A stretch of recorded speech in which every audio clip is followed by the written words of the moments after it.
Hi guys! Welcome back to our YouTube channel. So ayan na guys, itatanim na natin itong ating gymno. So may naka-ready na tayo ditong mga pots. So mamaya after natin itanim ay babasain natin yung soil nila kasi dehydrated na talaga yung iba natin na super kabuto. Ayan, tinanggalan ko na rin sila guys ng roots. Yan, kinat ko.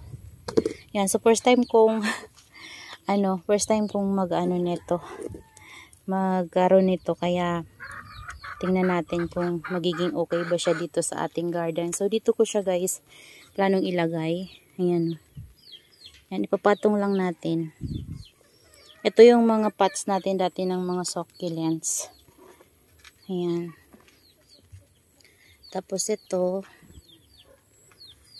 malaki yung pots na to guys. Pero sige lang, dyan ko siya planong ilagay yung mga ito. And syempre kapag nag-water tayo, tama lang, kagaya sa mga succulents natin. Ayan, papatong lang natin. Ayan yung next natin guys. Hindi nagpo-focus. Ano bang nangyari sa camera? Ayan. So ito yung nabili natin na set sa 3,100. Ayan, dito ko siya ilalagay. And ito parang okay pa naman itong mga to guys. Yung dito lang sa malalaki, yun yung medyo nayuyupi-yupi na yung puwitan nila. Kasi naano na siguro. Ayan, dyan natin siya ilalagay. Ayan. Tapos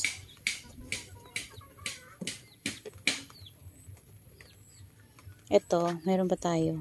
Maliliit lang. So ito siguro pagsasama-samahin na lang natin sa isang pot. Yung maliliit lang. Ayan, yung ganyan. Para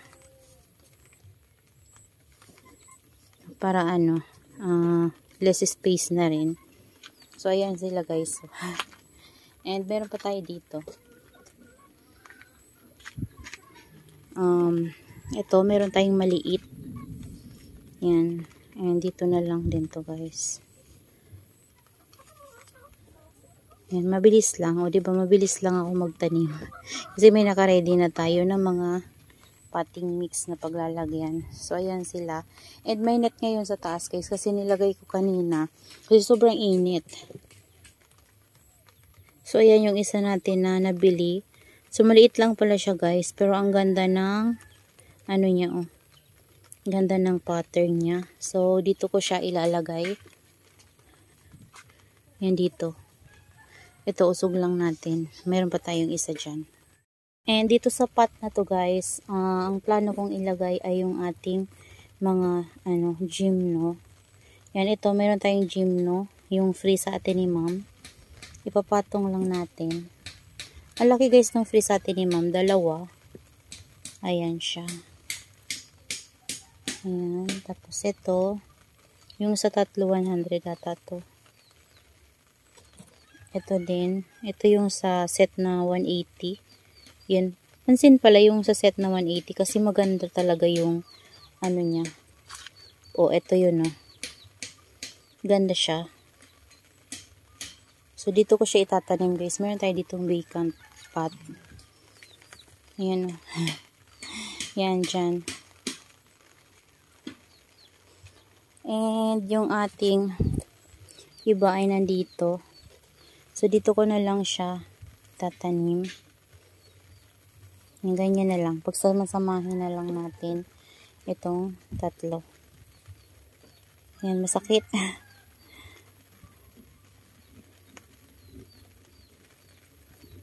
Ito guys. Ito, dito natin ilalagay. Ayan, wala tong toppings. Hayaan na natin yan.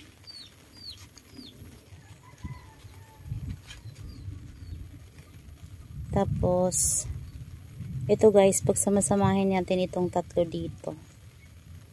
Ayan.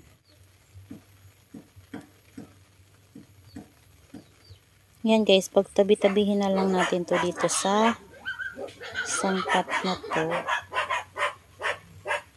Ayan. Ayan.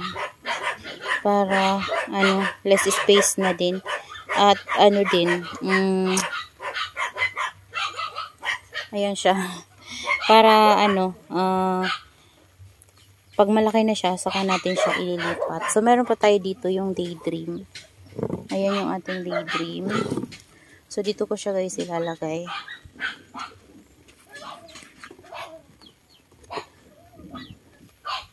So, dito na pat guys, ilalagay ko yung Daydream. Papatong lang natin. Ayan, wala nang toppings yung iba natin. Meron pa tayo pang toppings doon, pero hindi na ako naglagay guys. Okay na yan. Ayan, papatong lang natin. Ayan, bali, wala, nalaglag. Bali, ano siya, mayroon siyang baby dito. Ayan, bali 7. Ayan na guys, yung natanim natin na cactus dito sa ating garden. Ito yung ating Daydream na mga offset. Ayan, maganda na pala siya, malalaki na din. Tapos, ito yung ating super kabuto. Yung clamping. Ito yung isa. At ito, ang ganda talaga guys ng pattern. And itong isa naman ay, ang ganda din. Yan. Yan yung mga medyo pricey. Tapos, ito din. Ito, 150 ata yan guys. Ito, sa set yan guys. Sa 100. Dalawa 100 kasama si kabuto. Tapos itong isa din. Ayan. Tapos ito mga kasamahan ng mga set natin. Ito, doon yan guys sa clamping, yung isang maliit na yan. Natanggal. So ayan, ito yung isa natin.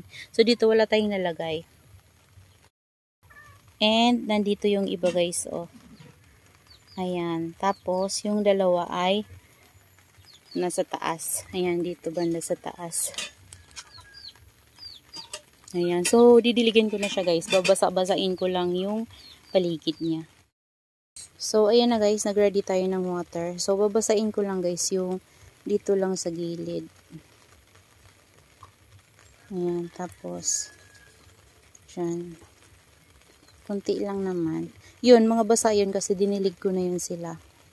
So, dito, ganun din.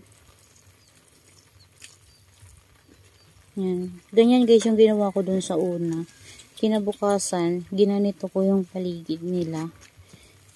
Kasi, kinukutkot nga siya nung, kinukutkot siya nung bubuyog. Ayan. So, dito naman banda, dito yung ating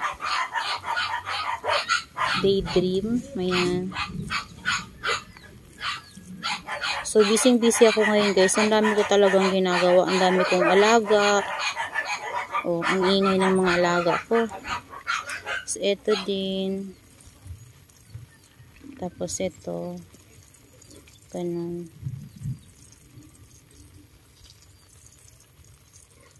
Yan. Tapos dito naman sa side. Ayan, dito. Ganun lang. Hindi ko anuhin masyado. Kunti lang.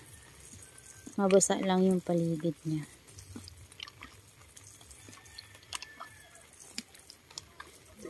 Ganun din dito.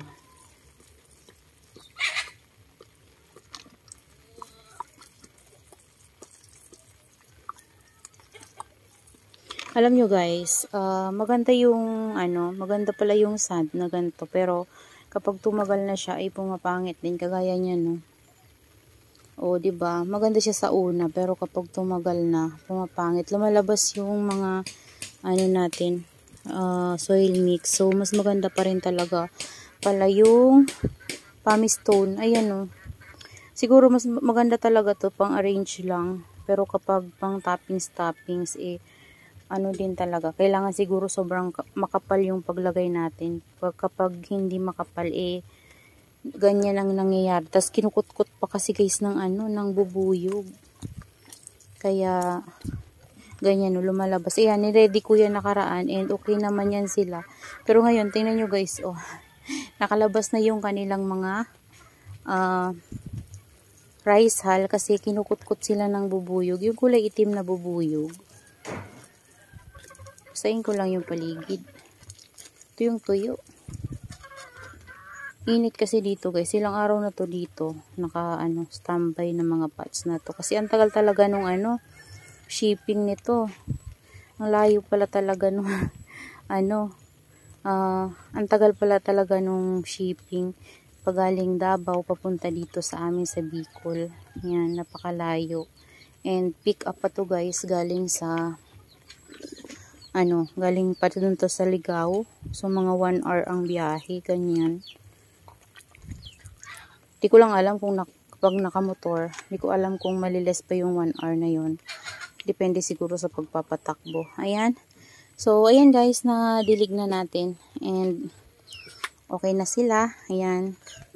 Ito siguro lagyan ko na lang ulit ng ganyan. Yung natira ko na ganyan, ilalagay ko dyan. Doon sa mga wala nating toppings. Yan, para maganda naman sila tingnan kahit paano. So, yan lang guys. That's all for today's video. Yan. Sinamahan nyo ako sa pagtatanim ng ating mga astro and gymno. So, ayan. First time ko mag-around nito. Kaya sana ay mapalaki natin to at mabuhay. So, yan guys. Thank you for watching and see you on my next vlog. Bye-bye. Happy gardening everyone.